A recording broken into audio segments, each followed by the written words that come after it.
Bom dia, meus queridos, tudo bem?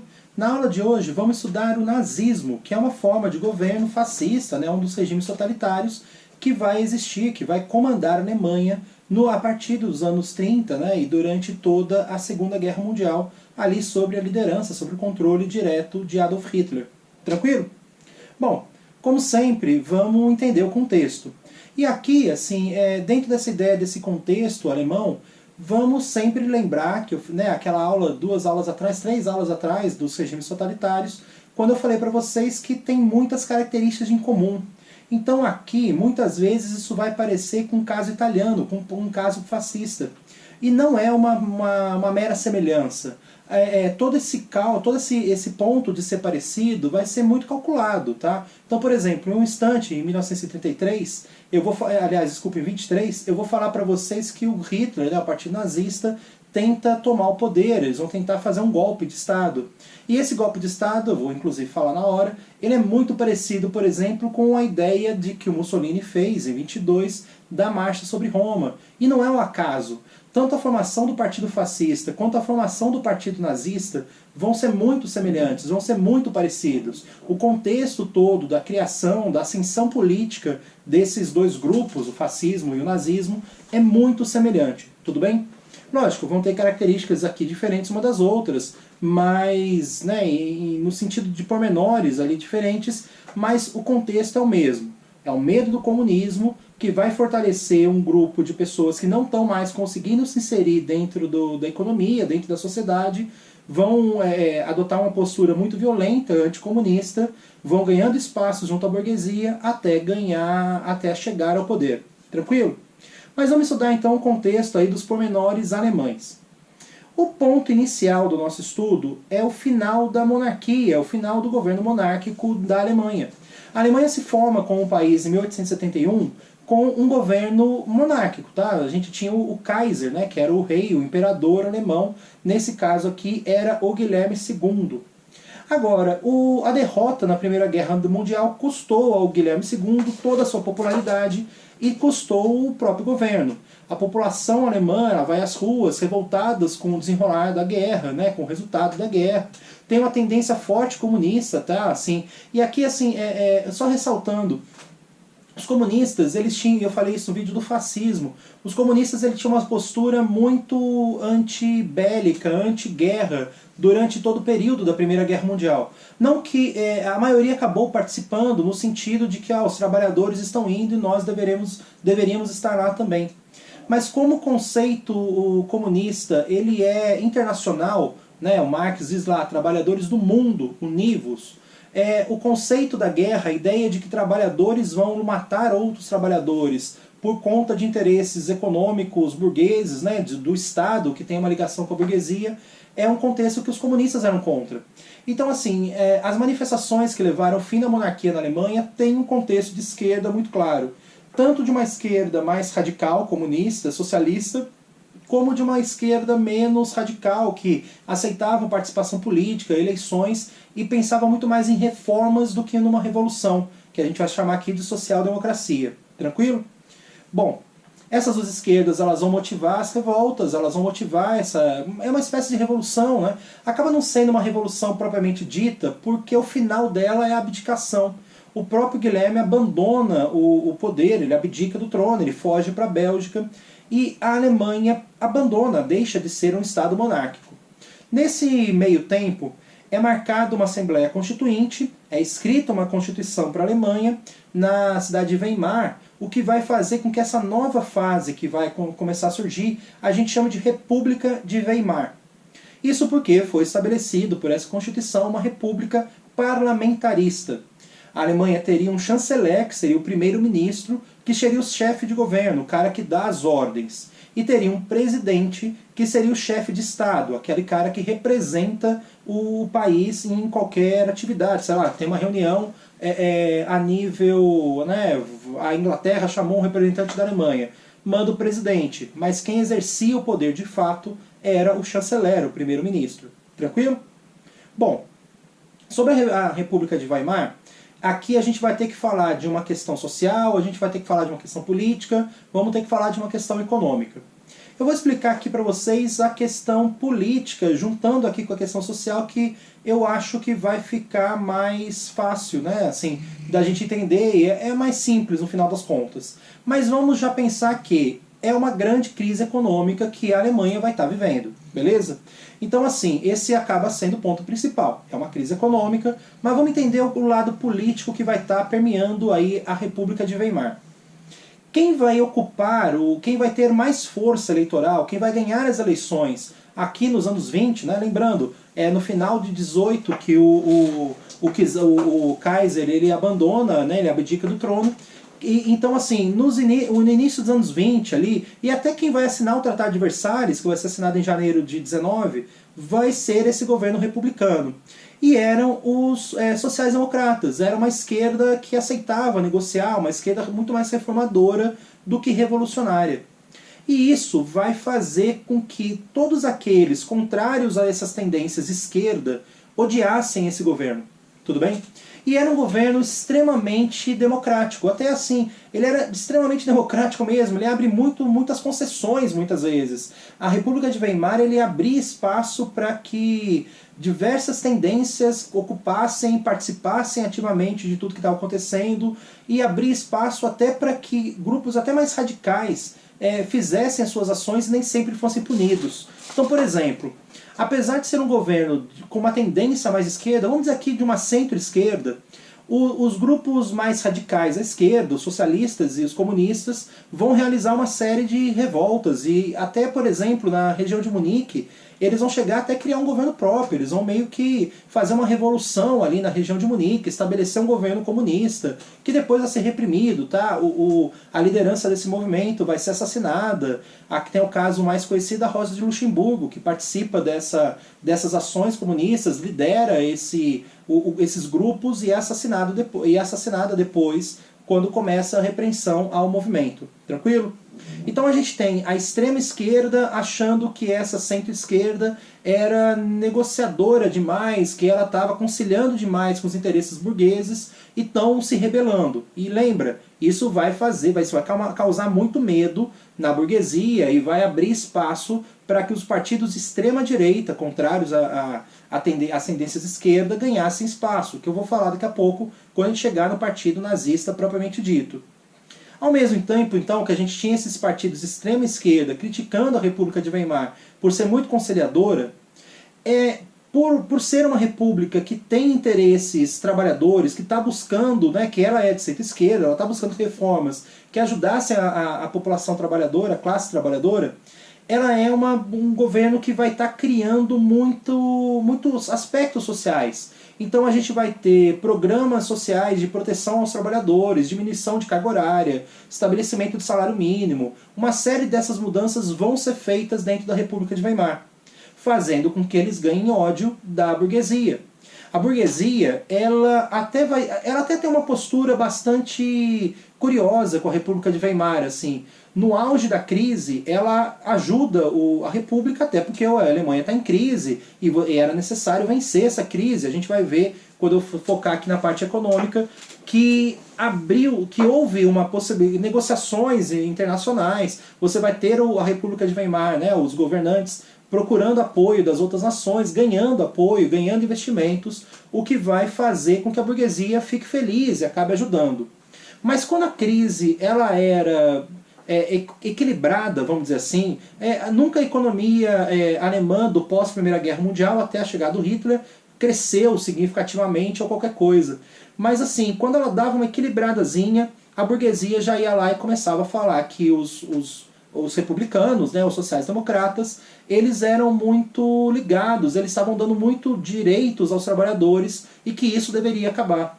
Então fica num jogo de morde-a-sopra. Assim, quando a crise pegava, a burguesia negociava ali com a República de Weimar, com os governantes, mas quando a crise equilibrava, eles se afastavam. Então aqui dá para a gente considerar também que a burguesia não está muito interessada em ajudar esse governo. Os militares, em sua maioria, eles tinham uma tendência monarquista, né? A boa parte do Estado-Maior que sobreviveu, né? Geralmente quem morre na guerra são soldados, os oficiais de alta patente, eles sobrevivem, e boa parte deles era indicada pelo próprio Kaiser Guilherme II. Então eles tinham uma tendência monarquista. E não que eles tentaram trazer a monarquia de volta, mas eles achavam que a República de Weimar era democrata demais, que era democrática demais, que abria muito espaço para que oposições falassem. E eles achavam que isso era trair a pátria. Para piorar o caso, era o governo que assinou, foram os sociais-democratas que assinaram o Tratado de Versalhes. Tudo bem que é imposto que eles assinem, eles não tinham outra opção a não ser assinar. Mas isso nunca era levado ao povo. Literalmente eles eram extremamente criticados por ter assinado um acordo que de fato era extremamente prejudicial para a Alemanha, mas que não existia outro acordo de negociação. A Alemanha perdeu a guerra e aquilo foi imposto à Alemanha. Esse tratado de Versalhes, ele acabou sendo obrigatório, não teve escolha. Então, culpar simplesmente os sociais-democratas não rolava. Mas o exército alemão, né, os membros do exército alemão faziam isso. Eles queriam um governo muito mais centralizado, eles acusavam os sociais-democratas de serem democráticos demais, de serem traidores da pátria dentro dessa conjuntura do pós-guerra. Tranquilo? E é nesse contexto todo que vai se abrir espaço para o surgimento dos partidos de extrema-direita. Tranquilo? O Partido dos Trabalhadores Alemães vai surgir em 1918 e vai ganhar muito na cidade de Munique, e vai ganhar muito espaço e vai ganhar muita força no pós-guerra, principalmente com esses combatentes. Porque apesar de ser um partido de trabalhadores, né, como diz o nome, e que sim, surge com uma tendência um pouco mais de esquerda, né, não radical esquerda, tá, mas eles eram antiburgueses, então eles tinham uma ideia, anticapitalista, desculpa, então eles tinham uma ideia de que vai se aproximar mais das esquerdas. Só que eles pregam um governo centralizado, eles falam de um governo socialista. E essa tendência socialista é que vai mudar. Tanto que o próprio nome do partido muda. O Partido dos Trabalhadores Alemães vai passar a ser o Partido Nacional Socialista dos Trabalhadores Alemães.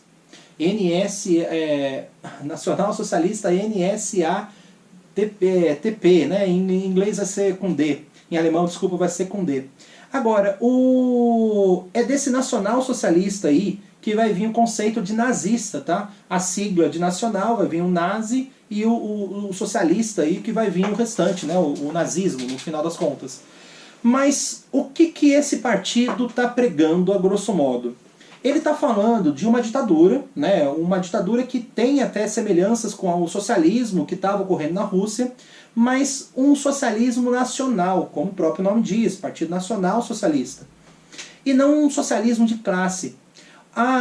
O governo ditatorial de Stalin, que eu vou falar na próxima aula, ele é um governo que tem o conceito de que os trabalhadores estão no poder e os trabalhadores estão lutando contra a burguesia para tentar gerar um governo que fosse igualitário. Não é o que o grupo de Hitler, o que o Partido Nacional Socialista estava pregando. O Partido Nacional Socialista falava de uma ditadura do Estado. Ele falava em acabar com as disputas de classe e fazer o Estado ser extremamente forte, ser um Estado interventor, ser um Estado que controlasse, acabasse com as liberdades individuais e gerasse uma unidade que levasse o país ao progresso, vamos dizer dessa forma. De novo, algumas pessoas podem achar isso muito bonito. Vamos sempre lembrar do resultado final. São milhões de mortos dentro desse projeto, tá? E eu vou focar isso quando a gente chegar nesse partido chegando ao poder. O Hitler não é o criador do partido, apesar de ter uma participação significativa na mudança de nome para Nacional Socialista. O Hitler ele tinha a carteira de integrante do Partido Nazista número 7, então a gente pode dizer que ele é o 7º membro. Ele entra no partido em 19, já no 2º ano do partido, e ele não tinha um destaque enquanto grande cidadão, mas ele era visto meio que como um herói de guerra.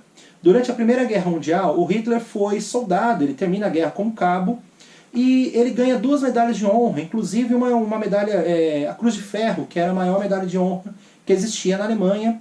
Ele era mensageiro, tá? Ele levava a mensagem dos comandantes para os comandantes de pelotões, né, de batalhões, sei lá, e isso sempre colocava ele em campos inimigos, ele tinha que cruzar muitas vezes territórios que não estavam bem defendidos, vamos dizer assim, e isso sempre colocou ele em risco. Ele chega a tomar um tiro durante a guerra, fica hospitalizado, volta e quando ele volta ele chega a sofrer um ataque com gás venenoso. E quando ele é hospitalizado de novo, a guerra acaba.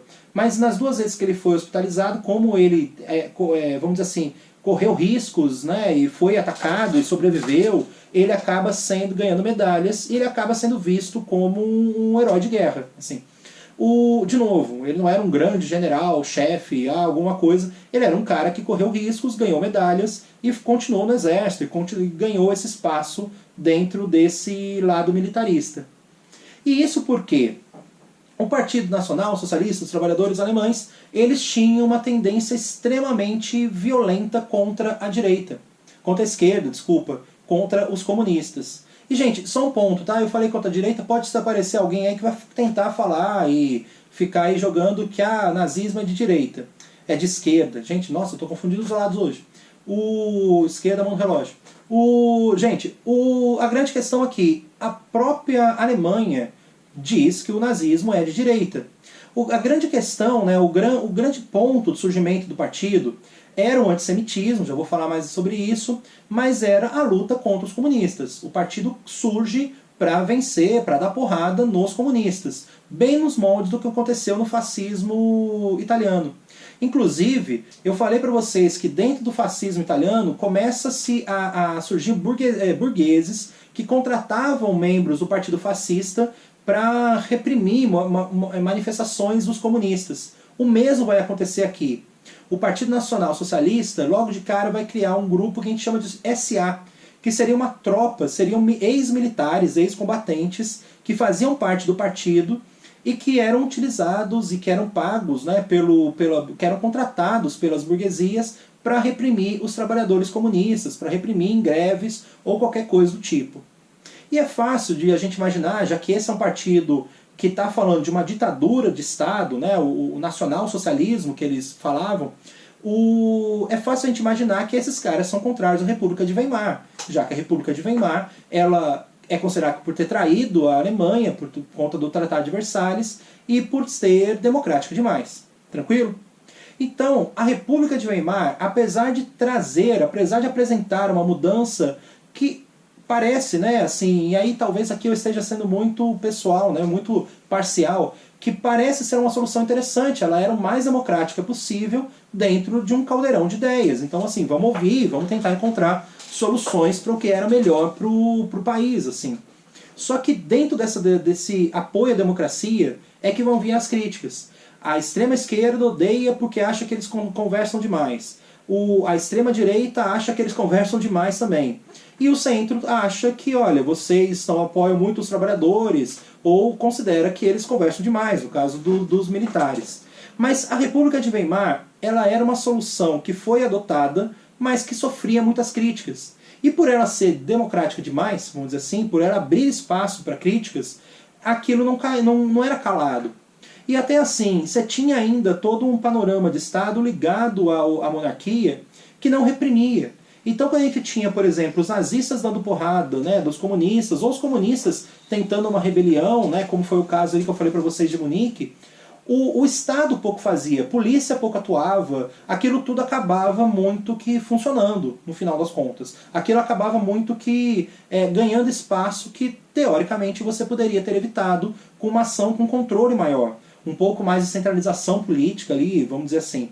Tudo bem? Mas eu falei para vocês que o ponto principal é a questão econômica. E a questão econômica é a pior possível.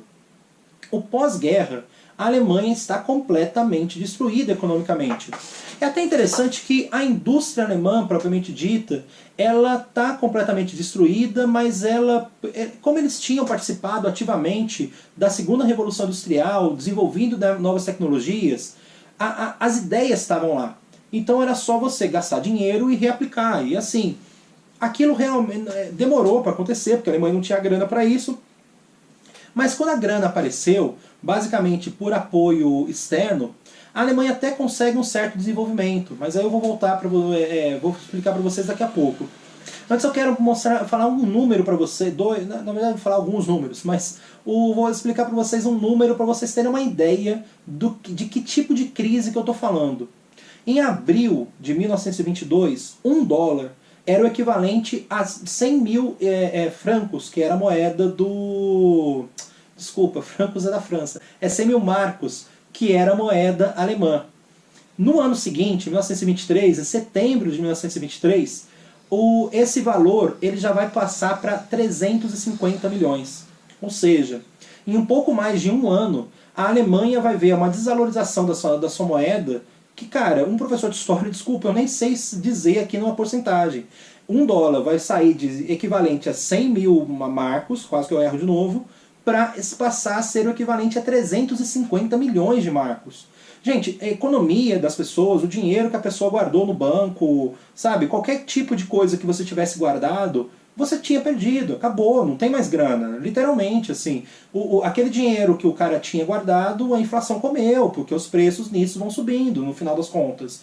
Era muito visível, era muito fácil de você encontrar nessa época pessoas que, sei lá, para ir comprar um pão, ela ia com um carrinho de mão cheio de nota em cima. Porque assim, o dinheiro desvalorizou tanto que você não conseguia mais comprar com moedas, dinheiro, né, papel de moeda que você tivesse no seu bolso. Você ia ter que levar um calhamaço, literalmente. Você ia ter que levar um carrinho de mão de papel, moeda, para conseguir comprar um pão. É um nível do que a economia alemã, onde a economia alemã foi parar. Tranquilo? É tão crítico a situação que em 1924... os países vitoriosos, né, da Primeira Guerra Mundial sentam para discutir o caso alemão. E eles estabelecem que, olha, vamos investir lá. Assim, eles têm possibilidades, a tecnologia está lá, então vamos colocar dinheiro para dar uma equilibrada dentro dessa economia, no final das contas. Até porque, assim, é meio até curioso, né? Os países que impuseram a humilhação para a Alemanha agora estão falando de ajudar a Alemanha, né, no final das contas. Mas era tão necessário que se você não fizesse nada, você tinha uma chance de os alemães virarem comunistas, o Partido Comunista estava ganhando espaço, estava fazendo suas manifestações, e você tinha, cara, era falso até o Tratado de Versalhes, a Alemanha não estava pagando.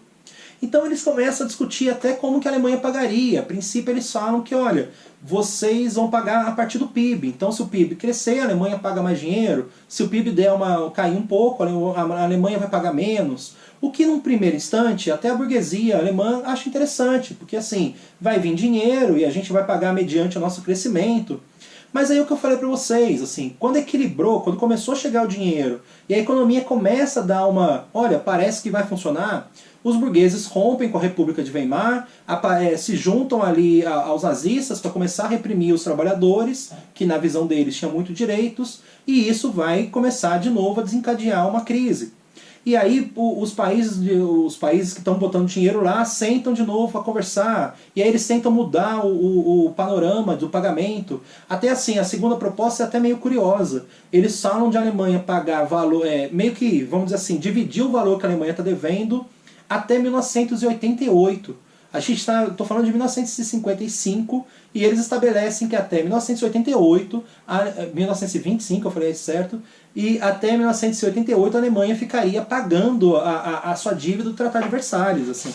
E ali, por exemplo, os burgueses alemães eles acham absurdo, porque pô, você está comprometendo quase 60 anos da economia... quase 60 anos? Não, mais 60 anos. Da economia alemã por conta de uma indenização de uma guerra que já tinha acabado ali, em 25 já tinha acabado há 7 anos. Tudo bem? Então assim, essa crise política, né, essa falta de uma ligação, de uma unidade entre a política, os industriais e os trabalhadores vão fazendo com que essa crise no máximo se equilibre. A Alemanha até cresce um pouquinho, mas assim, o crescimento é seguido por quedas, então assim, a economia está lá travada, ela está até funcionando, mas ela não está melhorando muito durante esse período. Agora, chega a crise de 29. E em 1929, todo o dinheiro internacional que estava lá investido na Alemanha é retirado. E a Alemanha vai ter que funcionar por conta própria. E não funciona.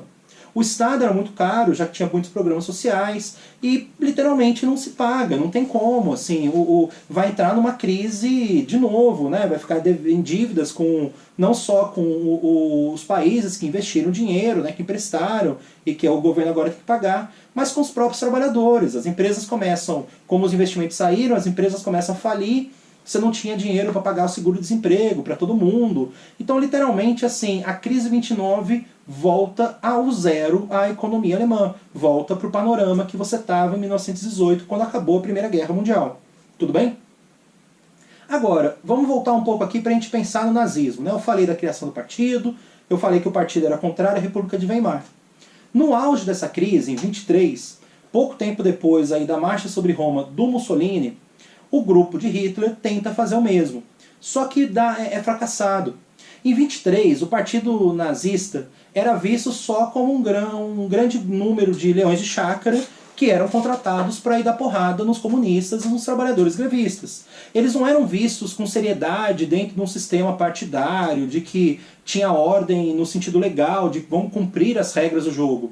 E por isso, quando o Hitler tenta o golpe, lembra que quando eu falei do fascismo, ao mesmo tempo que você tem a marcha sobre Roma, você tem membros do partido fascista que estão lá negociando com as elites italianas para garantir a posse, para garantir que o rei colocasse o Mussolini no poder. Aqui, o Hitler não tem esse apoio. O Hitler tenta o golpe em 23 e, quando ele percebe, ele está sozinho. E aí o golpe é reprimido, o Hitler é preso. Inclusive, pelo, vamos dizer assim, o Código Penal alemão dessa época, o Hitler deveria ser julgado a partir de pegar uma pena de morte. Ele corria o risco de pegar uma pena de morte. Ele mesmo se defende, tá? Ele não tinha formação de advocacia, mas ele decide se defender. E dentro dessa ideia que eu falei de que até pessoas com uma oposição mais radical, como era o grupo do Hitler, estavam conseguindo espaço dentro dessa Alemanha, a própria defesa do Hitler dá super certo. Assim, o Hitler consegue fugir da pena de morte, ele pega uma pena de 5 anos, das quais ele só vai cumprir 9 meses. Tranquilo? Nesses 9 meses que o Hitler esteve na cadeia, ele acaba escrevendo um livro que chama Minha Luta. Aqui geralmente o pessoal fica muito curioso com a ideia do livro do Hitler. Ele é um livro que durante muito tempo ele foi meio que banido, assim, foi meio que proibido. O Hitler não deixou herdeiros, então os direitos autorais do livro passaram para o estado de Munique, onde o Hitler ficou preso, escreveu o livro. E o que ocorre? Depois de 50 anos, se não falha a memória, pelas leis internacionais, livros que não têm um herdeiro cuidando, eles passam a ser de domínio público. O Estado de Munique, então, que tinha os direitos sobre o livro, decide republicar o livro, lá na Alemanha, no caso, né, estou falando, junto de uma série de apêndices onde pessoas de diversas tendências políticas analisavam. Então eles colocaram historiadores, sociólogos, filósofos, membros políticos com uma tendência mais direita, com políticos com uma tendência mais esquerda, para ir analisando tudo que estava escrito e para a pessoa que comprasse para ler o livro tivesse outras visões fora aquela do Hitler. Essa versão, no entanto, ela nunca acabou sendo internacionalizada, vamos dizer assim. O livro do Hitler ele é possível de ser encontrado em algumas livrarias do mundo, assim. Ele tem algumas impressões que foram feitas, inclusive aqui no Brasil, mas boa parte das livrarias consideram que não é interessante vender. Então, assim, é meio difícil você encontrar o livro do Hitler. E por quê, né? Uma parte de vocês pode estar falando assim, mas liberdade de expressão, é o livro do Hitler, sei lá. Cara, porque basicamente não tem muita coisa interessante lá para você ler, não. Assim. Se você quiser fazer uma análise ideológica do que o partido nazista, o que o Hitler estava pregando, beleza, assim. Você vai... Ideológica no sentido histórico, tá? Assim, por favor. Não tem muita coisa para ensinar ideológica do nazismo, que é só ruim, no final das contas. Mas eu vou chegar nesse ponto. Então, a nível histórico ali, né, o que o Hitler está dizendo nesse livro? Primeiro, ele está deixando muito claro o quanto que o partido nazista é um partido antissemita. Para o Hitler, os nazistas literalmente foram os grandes traidores da Alemanha. Os judeus foram os grandes traidores da Alemanha. Ao se recusar a dar dinheiro, Hitler apresenta os judeus como grandes capitalistas que se recusam a dar dinheiro para a Alemanha continuar a guerra, e por isso que a Alemanha teria perdido a guerra. Ao mesmo tempo, e é meio curioso isso, assim, o Hitler vai tratar de que eles são os grandes capitalistas e ele trata também de que eles são comunistas, de que teriam sido eles que participaram ativamente da Revolução Comunista na Rússia. Só um pequeno ponto aqui, é meio contraditório e curioso, mas assim, era uma tendência que existia na época, tá? De que teriam sido grandes burgueses que, para desmobilizar a Rússia, que era um país grande e que poderia ser uma grande potência, eles trouxeram, financiaram a Revolução. Então você tinha na época toda uma tendência de acreditar que burgueses é que tinham bancado Lenin e companhia na Revolução Russa. O Hitler vai para esse lado no final das contas. E, cara, dentro dessa ideia de antissemitismo, ele está falando literalmente de perseguir o grupo, né, os judeus, e literalmente matar, o que vai acabar acontecendo durante a Segunda Guerra Mundial. A gente vai falar mais sobre isso. Agora, ao mesmo tempo que ele fala dessa raça inferior, os judeus, ele fala de uma raça superior, que seriam os arianos. Os arianos seriam uma mistura, eles seriam uma raça pura que não miscigenaram ao longo da história. Então, assim, eles basicamente seriam os verdadeiros super-homens na Terra, os descendentes de Atlantes até, o Hitler chega a dizer no final das contas, e que esse povo ele era tão superior, mas tão superior, que literalmente eles deveriam dominar o mundo, que seria natural, quase vamos dizer assim, quase um desígnio divino para que esse povo dominasse o mundo. De tão capazes que eles seriam, era só uma questão de dominar mesmo. E o Hitler fala que então o Partido Nazista vai fazer isso, ele vai dar o espaço para o povo ariano dominar, finalmente, vamos dizer assim, o mundo. E o último grande ponto que está lá falando no livro é do chamado espaço vital alemão, da chamada Grande Alemanha. O Hitler ele fala de criar um Reich. Reich em alemão significa reino. Os alemães eles têm uma ideia de que todos os alemães, todos os povos germânicos têm que fazer parte da Alemanha, no final das contas. E isso só ocorreu teoricamente, na visão dos alemães, duas vezes até esse instante do Hitler.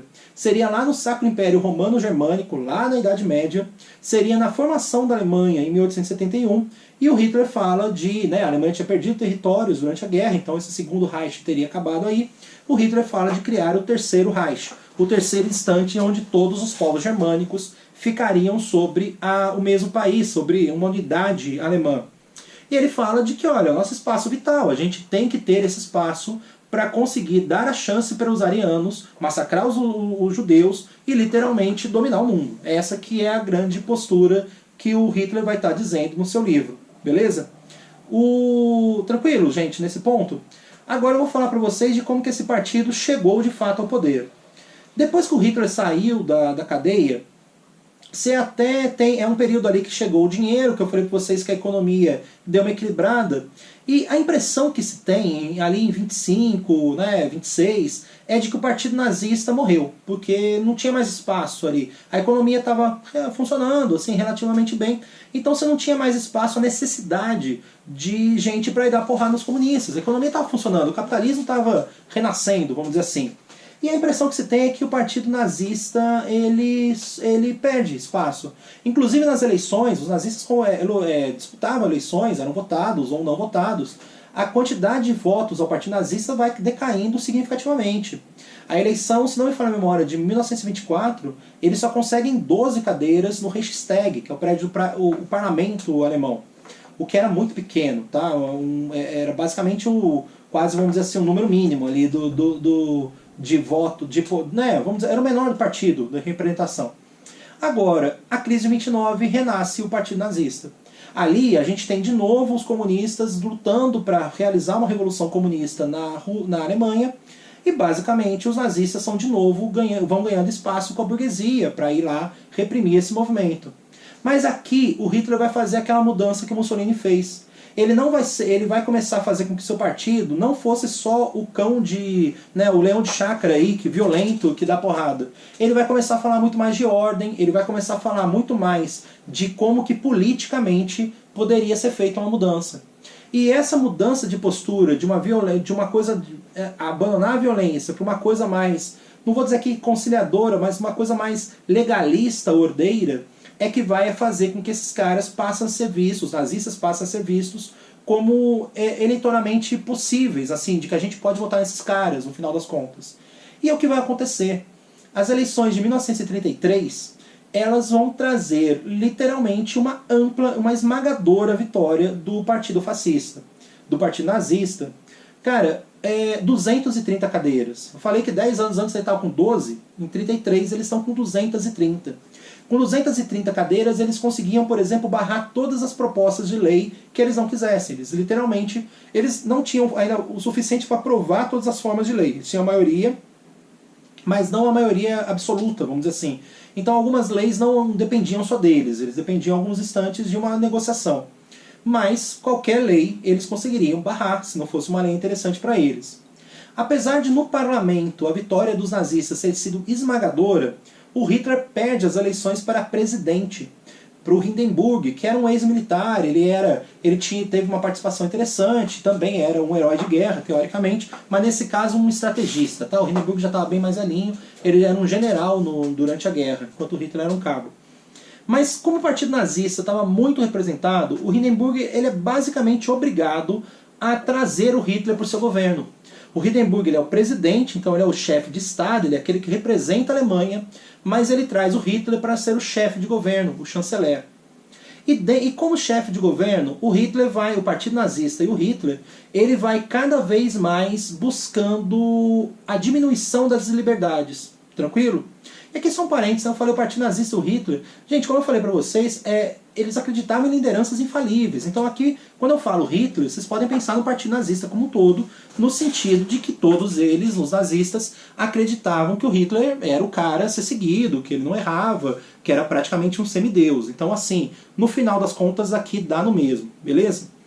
Dentro dessa ideia de ir ampliando os poderes do chanceler, do chefe de Estado aí, do chefe de governo, desculpa, o chefe de Estado é o presidente, e diminuindo as liberdades individuais, vai acontecer um caso que na época pareceu muito estranho, mas que hoje a gente sabe o que aconteceu.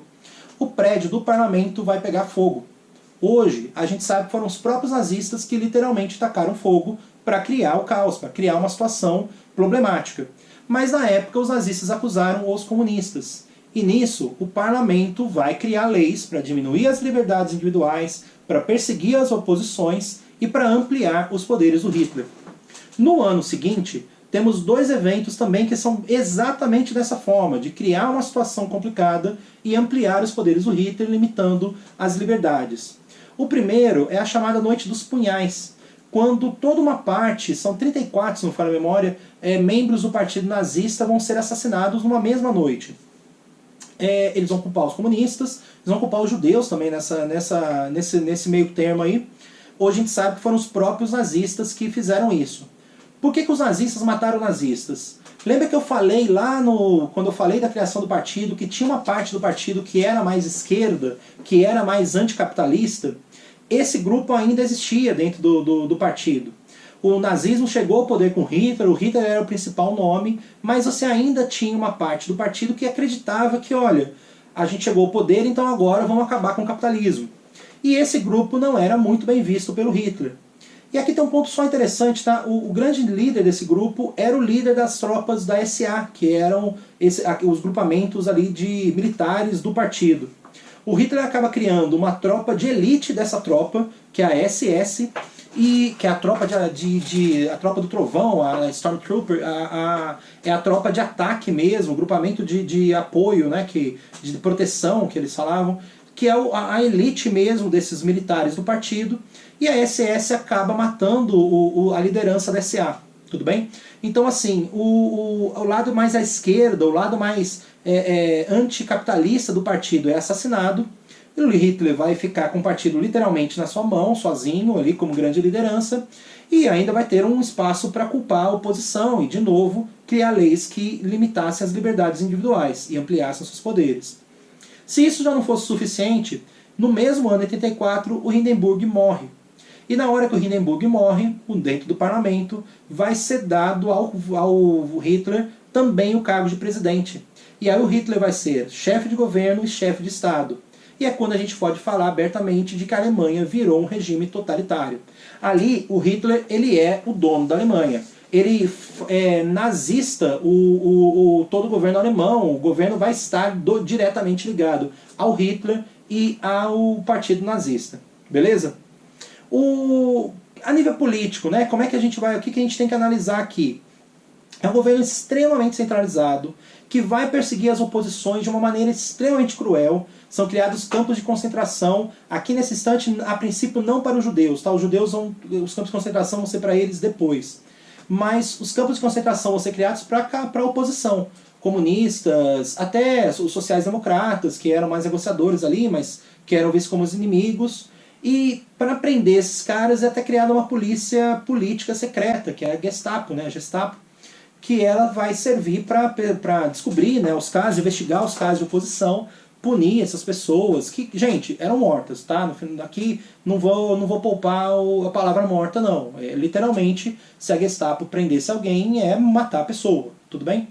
E é uma polícia secreta, tá? Então, assim, teoricamente, as pessoas nem sabiam que o Estado estava matando essas pessoas. As pessoas aqui, o povo comum, né, não muito interessado em política e tudo mais, quando sumia a oposição, eles achavam que sumiu, assim, você não tinha uma coisa oficial, uma polícia federal, ela está lá investigando, vão prender o cara. Literalmente era tudo feito ali na surdina, tudo feito de modo para que as pessoas não soubessem o que de fato estava acontecendo. Tudo bem? Economicamente, super interventor. Mas interventor ao extremo. O Hitler amplia os impostos para gerar dinheiro para o Estado e ele literalmente vai começar a fazer obras públicas. Ele vai empregar pessoas e ele vai fazer com que as empresas voltem a empregar, e vai comprando as coisas, né? Então, por exemplo, construir estradas, ele compra lá o concreto, né? Tudo que é necessário fazer o asfalto, as empresas voltam a produzir, vão gerando emprego. Ao mesmo tempo, Hitler controla muito no sentido trabalhista. Os trabalhadores ganham uma série de leis, mesmo esquema que o Mussolini fez, tá? Ganham uma série de leis, mas sempre com salários extremamente baixos. Tranquilo? E sempre com muito controle, era proibido fazer greve, os sindicatos estavam liderados pelo governo. O que a gente tem que entender é que deu certo. A Alemanha, por exemplo, em 1929, ela chega a ter 6 milhões de desempregados. Pouco tempo depois, em 1935, já com Hitler no poder há pouco tempo, esse número ele cai para 1 milhão. Então assim, o Hitler gera emprego? Gera. O Hitler salva a economia alemã? Salva. Agora, qual é o custo disso?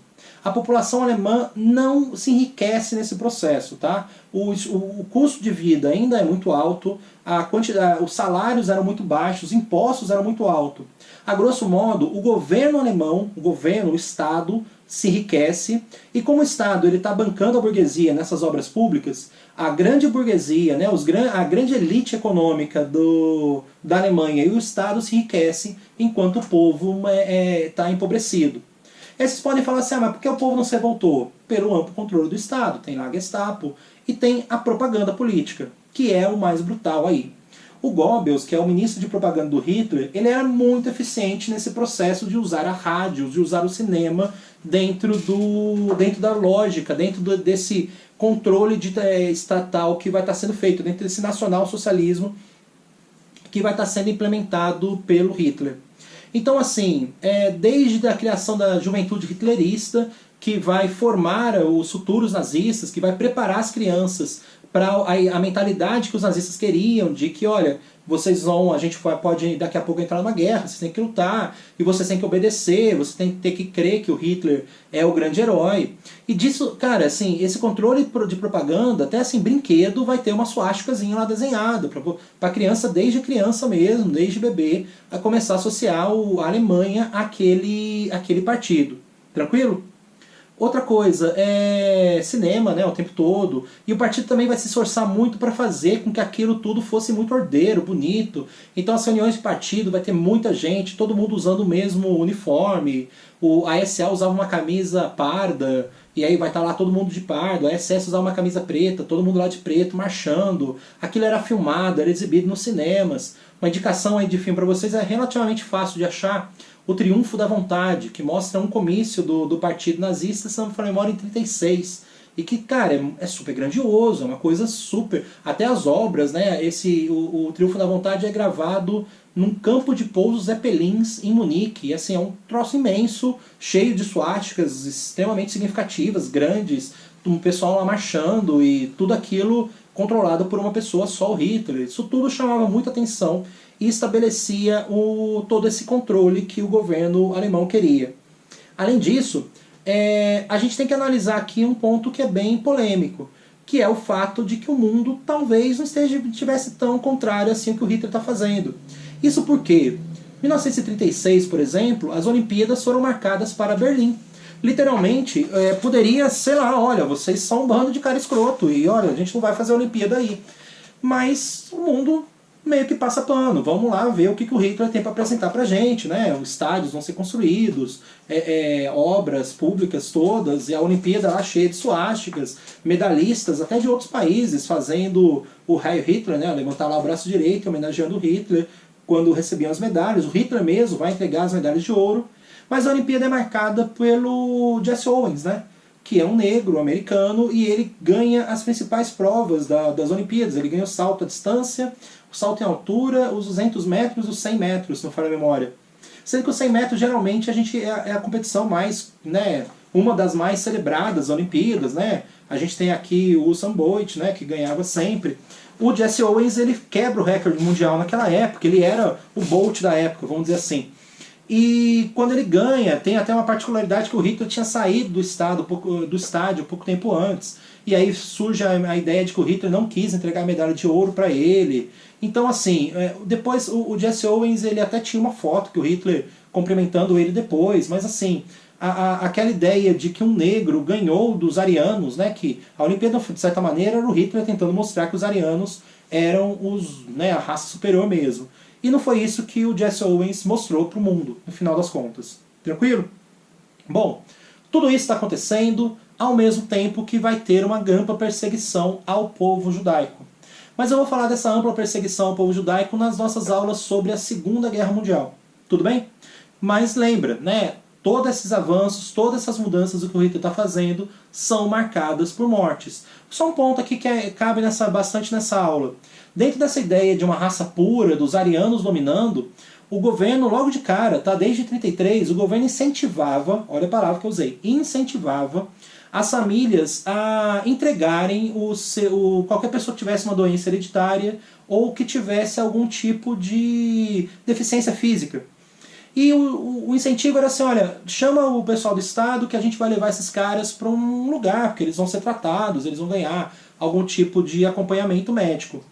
E pouco tempo depois que as famílias, então imagina, eu tenho lá um parente que na guerra ele perdeu as pernas, ele está lá com deficiência, o Estado fala, olha, a gente vai oferecer um centro de tratamento, né? Chama aí que a gente leva ele, manda uma ambulância e tudo. E pouco tempo depois chegava uma carta na minha casa dizendo que meu pai, né, que estava lá sem perna, foi morto, morreu, faleceu. E cara, interessante que todos aqueles que o Estado levou para cuidar acabaram falecendo. E é muito disso que a gente vai estar falando, assim. Lógico, depois, né, da guerra, quando os arquivos, quando os documentos nazistas começam a aparecer, a gente descobre a verdade. Os nazistas mataram. Os nazistas estavam buscando uma ideia de uma raça superior e não estão poupando. Eles estão matando todos aqueles que eles consideram impuros, os judeus entre eles, né, mas eu vou focar os judeus depois. E cara, eram alemães, podiam até ser, sei lá, parentes dos arianos, podia ser um ariano ali, mas era considerado inferior porque tinha uma deformidade, porque tinha algum tipo de limitação. E isso o Estado alemão, que está falando de literalmente criar essa ideia de uma raça superior e que está trazendo o conceito da guerra. Eu vou fazer uma aula do pré-guerra, a gente vai ver como que o Hitler vai se posicionar dentro desse período. Cara, tudo isso vai fazer com que o número de mortes que vão ocorrer durante todas essas mudanças que o Hitler está pregando cresça exponencialmente a cada ano que o Hitler estava no poder. Tudo bem? Mas isso, né, a gente vai complementar esses assuntos nas próximas aulas. O Hitler ainda vai estar no poder até a Segunda Guerra Mundial, mas isso fica para as próximas. Abração para vocês. Qualquer dúvida aí, manda os sinais de fumaça virtuais. Abração e até a próxima. Tchau.